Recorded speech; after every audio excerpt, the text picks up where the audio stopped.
할렐루야. 한 주간 평안하셨습니까? 예. 저는 어떤 것 같습니까?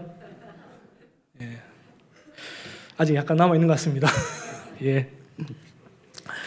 예, 새 사람을 입으라. 새 사람을 입으라는 제목으로 하나님의 말씀을 전하겠습니다. 현대인에 있어서 떠나지 않는 숙제 한 가지가 있습니다. 이것이 무엇일까요? 그것은 바로 다이어트입니다. 예, 아마 많은 사람들이 나는 지금 다이어트 중입니다 라고 말할 것입니다. 저도 마찬가지입니다. 저도 지금 믿기지 않겠지만 다이어트 중입니다. 근데 생각처럼 쉽게 살이 빠지지 않습니다. 예전에는 20대 젊을 때는 한 끼만 굶어도 살이 쏙쏙 빠졌는데 이제 나이가 들어서 그런지 한 끼 굶어서는 살이 도저히 빠지지를 않습니다. 어쨌든 옛날에는 먹지 못해서 날렸는데 지금은 먹는 것을 빼기 위해서 많은 사람들이 분주하게 살아가고 있습니다. 많은 현대인들이 지금 살과의 전쟁 중이라고 이야기합니다. 다이어트에는 크게 두 가지 속성이 있는 것을 볼 수가 있습니다. 하나는 체중을 빼는 것이고 또 하나는 그 뺀 체중을 유지하는 것입니다. 사실 빼는 것도 쉽지 않지만 그것을 유지하는 것은 훨씬 더 힘든 일이라고 할 수 있습니다. 왜 그럴까요? 왜 빼는 것보다 그 뺀 살을 유지하는 것이 더 힘든 것일까요? 그래서 다이어트에 관해 또 전문가들이 여기에 대해서 연구를 해보았다고 합니다.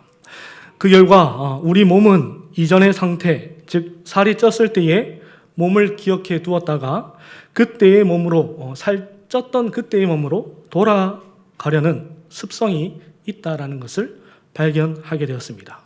즉 우리가 살을 빼보아도 우리 몸은 다시 살쪘던 그때를 기억하고 그때로 돌아가려고 한다라는 것입니다. 마치 관성의 법칙처럼 우리 몸은 이전의 상태로 돌아가려는 습성이 있다라는 것입니다. 근데 더욱 놀라운 사실은 이와 같은 사실, 관성의 법칙이 우리가 이전으로 돌아가려는 습성이 우리의 신앙에서도 나타난다라는 것을 아십니까? 우리도 돌아가고 싶은 마음이 있습니다. 어디로 돌아가고 싶은 마음일까요? 바로 구원받기 이전의 상태, 즉 죄 가운데 살아가던 삶으로 돌아가고 싶은 마음이 우리 마음 가운데 있다라는 것입니다. 우리는 이를 구약에 나타나는 이스라엘 백성들을 통해서 쉽게 확인할 수 있습니다. 이스라엘 백성들이 광야 생활 가운데 늘 입에 달고 살았던 말이 있습니다. 그것이 무엇일까요? 그것은 바로 애굽으로 돌아가자. 애굽으로 돌아가자. 이스라엘 백성들은 광야 생활 가운데 위기와 어려움만 찾아오면 그들은 늘 언제나 버릇처럼 애굽으로 돌아가자라고 그들은 이야기하였습니다. 우리는 어떻습니까? 우리에게는 그와 같은 마음이 없다라고 자신 있게 말할 수 있을까요? 눈물의 선지자인 예레미야는 이렇게 말합니다. 예레미야 17장 9절 말씀입니다. 만물보다 거짓되고 심히 부패한 것은 무엇이라? 마음이라 라고 말씀하고 있습니다.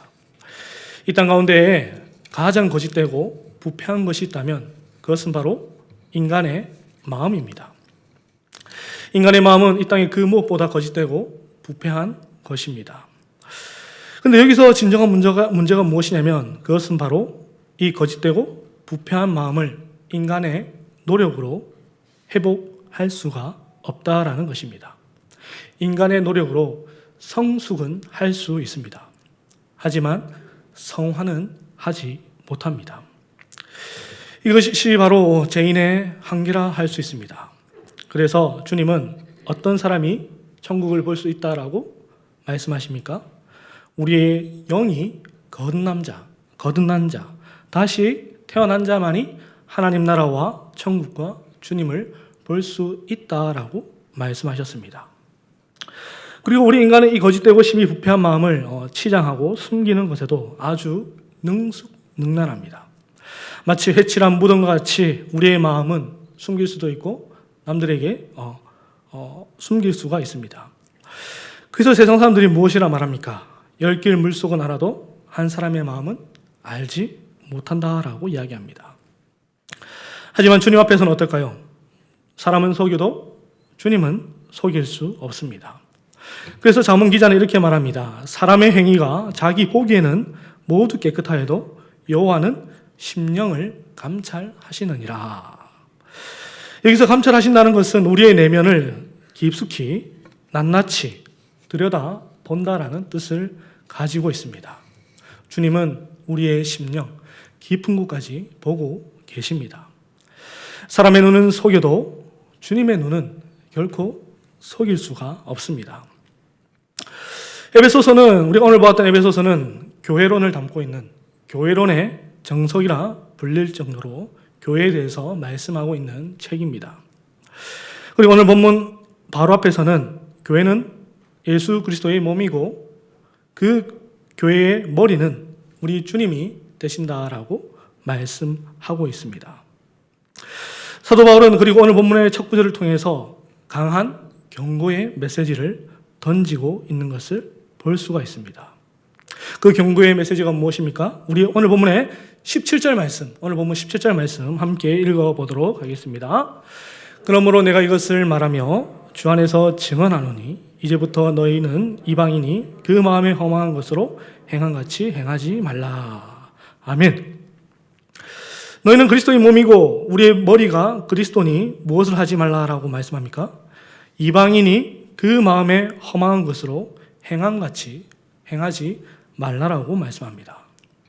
쉽게 말해서 출애굽했는데 다시 애굽으로 돌아가려고 하지 말라는 것입니다.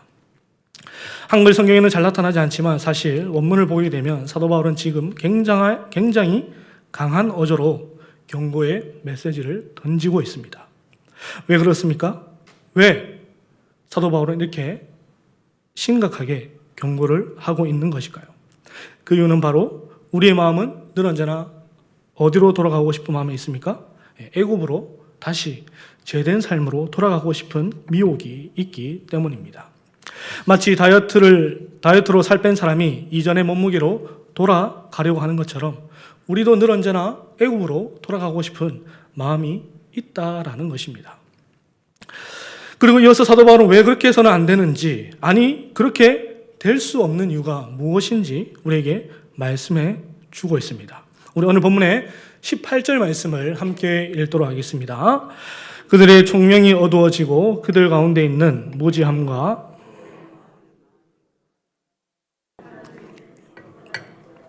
아멘. 사도 바울은 이방인, 즉 구원 밖에 있는 자들에 대해서 무엇이라 말씀합니까? 그들은 하나님의 생명에서 떠난 자라고 말씀하고 있습니다. 원문을 조금 더 살펴보게 되면 하나님의 생명과 완전히 담을 쌓은 사람이라는 것을 알 수가 있습니다. 예수님께서는 이 땅에 오셨을 때에 재미난 말씀을 하시는 것을 볼 수가 있습니다. 니고데모와의 대화에서 하신 말씀인데 정죄에 대해서 이렇게 정의하시는 것을 볼 수가 있습니다. 우리 요한복음 3장 19절과 20절 말씀을 함께 읽겠습니다. 그 정죄는 이것이니 곧 빛이 세상에 왔을 때 사람들이 자기 행위가 20절까지 그 행위가 드러날까 하며 악을 행하는 자가 빛을 미워하여 빛으로 나오지 않는데 그 이유가 무엇이라 말씀합니까? 그 행위가 자신의 그 죄악된 행위가 드러날까 그는 나오지 않는다라고 말씀하고 있습니다. 오늘 본문에서는 이를 무엇이라 말씀합니까? 하나님의 생명과 담을 쌓았다라고 말씀합니다. 그리고 사도 바울은 하나님의 생명과 담을 쌓게 된 그 과정에 대해서도 설명하는데 이렇게 설명합니다. 그들이 먼저 어떻게 되었습니까? 그들이 먼저 총명이 어두워졌음을 말씀합니다. 여기서 총명은 하나님을 아는 지혜, 하나님을 아는 지식을 의미합니다. 그런데 여기서 재미난 사실은 여기서 총명이 어두워졌다라는 말씀의 시제가 완료형으로 쓰여져 있다라는 것입니다. 이것이 무엇을 의미하는 것이겠습니까? 그들의 총명, 하나님을 아는 지식이 완벽하게 어두워져 있다라는 사실을 말씀하고 있습니다.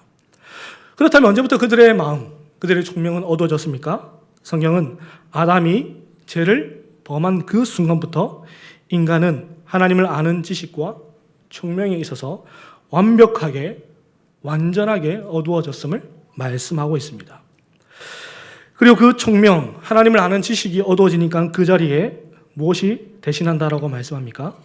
무지함, 아는 것이 없는 것이 그 자리를 대신한다라는 것을 말씀하고 있습니다. 죄인은 하나님을 알 수도 없고 하나님을 찾을 수도 없습니다. 아니, 찾지도 않습니다. 그러니 그들의 삶이 어떻게 된다라고 또 말씀합니까? 우리 오늘 본문의 19절 말씀을 함께 읽어보겠습니다.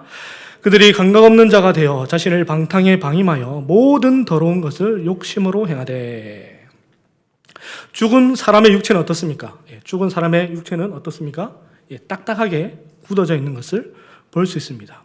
그와 마찬가지로 죽은 영, 죽은 마음을 가진 사람 또한 그 사람의 영과 마음은 딱딱하게 굳어져 있는 것을 볼 수가 있습니다.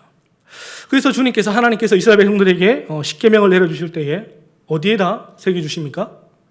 두 나무판, 아니죠. 두 돌판에 새겨주십니다. 그 돌판이 무엇일까요? 그 돌판은 바로 우리의 마음을 의미하고 있습니다. 죽어져 버린, 딱딱하게 굳어져 버린 우리의 마음 가운데 성령 하나님께서 하나님의 말씀을 새겨주시는 것을 볼 수가 있다라는 것이죠. 죽은 육체에 아무런 감각이 없듯이 죽은 영, 죽은 마음에는 아무런 감각이 없습니다. 그런데 여기서 감각이라 말씀하고 있는 단어를 원문으로 보게 되면 이 감각은 고통이라는 것을 알 수가 있습니다. 여러분, 고통이 찾아왔는데 고통이 느껴지지 않는다라면 어떻게 되겠습니까? 그 사람에게는 더 이상 소망이 없다는 것, 더 이상 그 사람은 치료를 받지 못한다라는 것을 알 수가 있습니다. 여러분, 나병의 무서운 점이 무엇입니까? 나병의 무서운 점은 다름 아닌 바로 고통을 느끼지 못한다라는 것입니다.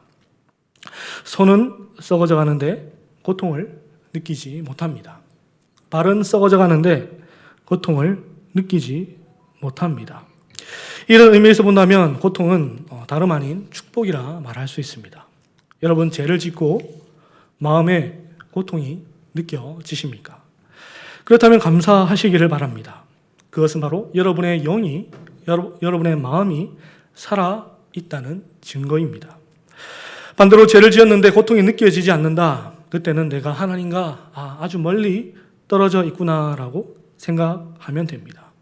속히 회개하시고 하나님께 돌아오는 삶이 되시기를 주님의 이름으로 축복합니다. 그리고 영적 고통을 느끼지 못하니 어떻게 된다라고 말씀합니까? 우리 다시 19절 말씀을 읽어보겠습니다. 그들이 감각 없는 자가 되어 자신을 방탕에 방임하여 모든 더러운 것을 욕심으로 행한다라고 말씀하고 있습니다. 고통을 느끼지 못하니 어떻게 됩니까? 방탕에 방임에 이르게 됩니다. 그리고 그 방임은 결과적으로 이 땅의 더러운 죄들을 행하며 욕심으로 행하게 된다라고 말씀합니다. 여러분, 욕심이 무엇입니까? 이 욕심은 다름 아닌 탐심을 의미하고 있습니다. 여러분, 탐심이 무엇이죠? 탐심은 우상 숭배를 뜻하고 있습니다. 하나님의 생명을 떠난 자의 결론이 무엇입니까? 하나님의 생명을 떠난 자의 결론은 바로 우상 숭배하는 삶이라는 것을 우리에게 말씀하고 있습니다. 이와 같은 상황 가운데 사도 바울이 또 외칩니다. 우리 20절 말씀 함께 읽어보겠습니다. 20절입니다. 오직 너희는 그리스도를 그같이 배우지 아니하였느니라. 아멘. 오직 너희는 그리스도를 그같이 배우지 아니하였느니라. 사도 바울은 우리를 향해서 그리스도를, 즉 우리가 앞에 들었던 그 말씀처럼 그와 같은 삶이 우리의 삶이 아니라는 것을 배웠음을 우리에게 말씀해 주고 있습니다. 그렇다면 우리는 그리스도를 어떻게 배웠습니까? 우리 오늘 본문의 22절과 24절까지 말씀을, 22절부터 24절까지 말씀을 함께 읽겠습니다. 너희는 유혹의 욕심을 따라 썩어져 가는 구습을 따르는 옛사람을 벗어버리고 오직 너희의 심령이 새롭게 되어 하나님을 따라 의와 진리의 거룩함으로 지으심을 받은 새 사람을 입으라. 아멘. 우리는 그리스도를 어떻게 배웠습니까? 먼저 우리는 앞에서 들었던 유혹의 욕심을 따라 썩어져가는 구습을 따르는 옛사람을 뭐 했습니까? 벗어버린 사람이라고 말씀하고 있습니다. 여러분, 이때 당시에 성경에 쓰여질 당시의 옷은 지금처럼 이렇게 상하이가 아니라 한 벌의 옷이라는 것을 우리가 알고 있습니다. 그와 마찬가지로 우리가 예수 믿고 옛사람을 벗어버린다는 것은 무엇을 뜻하는 겁니까? 완전하게 그 옛사람을 단번에 벗어버렸다라는 것을 의미하고 있습니다. 그리고 두 번째, 우리는 어떻게 되었다라고 말씀합니까? 오직 너희의 심령이 새롭게 되었다라고 말씀하고 있습니다. 우리는 우리의 심령, 즉 우리의 마음과 영이 새롭게 된 자라는 것을 알 수가 있습니다.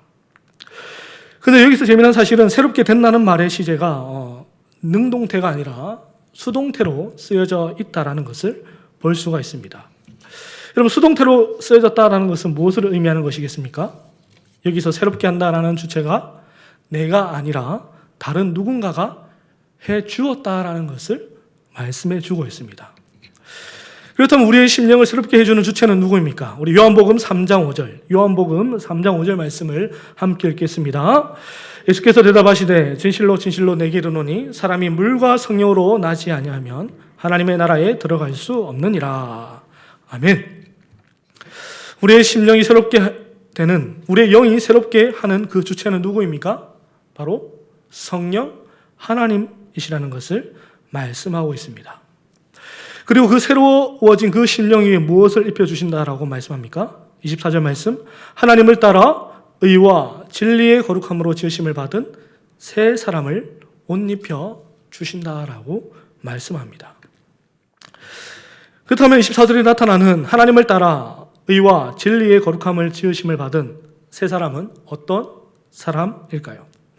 우리는 이 사람을 다른 성경을 통해서, 다른 본문을 통해서 손쉽게 확인할 수 있습니다. 우리 로마서 13장 14절 말씀을 함께 읽겠습니다. 오직 주 예수 그리스도로 옷 입고 정력을 위하여 육신의 일을 도모하지 말라. 아멘. 어떤 옷입니까? 오직 주 예수 그리스도. 우리가 새 사람으로 입은 옷은 바로 우리 구주 예수 그리스도라고 말씀하고 있습니다. 지금 주님은 어디 계십니까? 지금 주님은 하늘 보좌 우편에 앉아 계십니다. 그런데 더욱 놀라운 사실은 지금도 예수님은 이 땅 가운데서 일하고 계시고 역사하고 계신다라고 말씀합니다. 누구를 통해서 일하고 계십니까? 누구를 통해서 지금도 하나님이 일하고 계십니까? 바로 예수 그리스도로 옷 입은 자들의 모임, 즉 교회를 통해서 지금도 일하고 역사하고 계신다라고 말씀하고 있습니다. 그렇다면 우리는 이 그리스도의 옷, 하나님을 따라 의와 진리의 거룩함으로 지으심을 받은 새 사람을 어떻게 입을 수 있을까요? 그 답이 오늘 본문 21절에 나와 있습니다. 우리 오늘 본문 21절 말씀을 함께 읽겠습니다. 진리가 예수 안에 있는 것 같이 너희가 참으로 그에게서 듣고 또한 그 안에서 가르침을 받았을진대. 우리는 어떻게 그리스도의 옷을 입을 수 있습니까? 그에게서 뭐함으로? 들음으로. 또 무엇합니까? 그에게서 가르침을 받음으로 그 옷을 입을 수 있다라고 말씀합니다. 여러분, 여기서 옷을 입는다는 것은 현재 진행형으로 쓰여져 있습니다. 그러니까 우리가 삶을 통해서 끊임없이 계속해서 우리의 옛사람의 옷을 벗고 새 사람을 입어야 한다는 것을 우리에게 말씀해 주고 있습니다. 그리고 이 새 사람을 입은 자들은 어떻게 합니까? 그리스도의 옷을 입은 자들은 무엇을 합니까? 주님의 음성을 듣는 자입니다. 그래서 주님도 이렇게 말씀합니다. 요한복음 10장 27절 말씀, 내 양은 내 음성을 들으며 나는 그들을 알며 그들은 나를 따르느니라. 아멘. 구원받은 백성, 새 사람을 입은 자의 자들은 누구의 음성을 듣습니까? 바로 우리의 목자 되시는 주님의 음성을 듣는다라고 말씀하고 있습니다. 여러분, 세상에 많은 소리가 들립니다. 우리를 미혹하고 우리를 무너뜨리려 하고 넘어뜨리려고 하지만 그 가운데 우리가 들어야 될 말씀이 있다면 그것이 무엇입니까? 바로 주의 음성, 주의 말씀이라고 말씀하고 있습니다. 그리고 요한계시록을 보게 되면 계속해서 이렇게 반복되는 구절이 나오는 것을 볼 수가 있습니다. 그 말씀이 무엇인가 하니 귀 있는 자는 성령이 교회들에게 하시는 말씀을 뭐하라? 들을지어다. 들을지어다. 귀 있는 자는 성령이 교회들에게 하시는 말씀을 들을지어다. 여기서도 귀 있는 자, 즉 주의 백성, 주의 성도는 무엇을 들어야 됩니까? 성령이 교회들에게 하시는 말씀을 들어야 한다라고 말씀합니다. 우리의 신앙은 바로 하나님의 음성, 하나님의 말씀을 듣는 곳에서 출발하고 그곳에서 완성이 된다라고 말씀합니다. 여러분은 지금 어떤 옷을 입고 계십니까? 여전히 옛사람의 옷을 입고 계시지는 않습니까? 우리 성도님들은, 우리 진교회 성도님들은 그리스도로 새 옷을 입고 주님의 음성을 듣는 복된 성도님 되시기를 주님의 이름으로 축복합니다. 말씀을 맺겠습니다. 우리는 요셉의 삶을 통해서 이 세 사람, 즉 그리스도로 옷 입은 자의 삶이 어떠한 삶인지 다시 한 번 더 확인할 수 있습니다. 요셉은 아버지로부터 특별하게 사랑을 받는 아들이었습니다. 그리고 아버지는 그 사랑의 증표로 그 아이에게 무엇을 입혀줍니까? 채색 옷을 그에게 입혀 주었습니다. 그런데 아이러니하게도 그 아버지의 사랑으로 인해 그 아이는 고난을 받게 되는 것을 보게 됩니다. 형들은 그를 미워하였고 그 미움으로 그를 미디안 상인들에게 팔게 됩니다. 그리고 그 미디안 상인들은 다시 그를 보디발의 집에 즉 노예로 팔아 버립니다. 그리고 후에는 억울한 누명을 쓰고 옥에 갇히는 신세가 됩니다. 요셉 그는 어떻게 보면 그의 인생은 올라가는 인생이 아니라 계속해서 바닥으로 떨어지는 인생, 지금 우리가 말하는 나락으로 떨어지는 인생을 살았음을 볼 수가 있습니다. 하지만 성경을 보고 있노라면 그 가운데서도 요셉이 한마디도 원망하는 장면을 볼 수가 없다라는 것입니다. 아니, 하나님을 향한 신뢰, 믿음을 잃어버리지 않았음을 성경은 말씀하고 있습니다. 그와 같은 내려가는 인생 가운데 하나님께서 어떻게 그를 또 하십니까? 애굽의 총리라는 가장 높은 자리로 그를 다시 올리는 것을 볼 수가 있습니다. 그런데 여기서 중요한 것은 그가 총리로 올라갔다라는 것이 아닙니다. 요셉에게 있어서 그에게 중요한 것은 무엇이었습니까?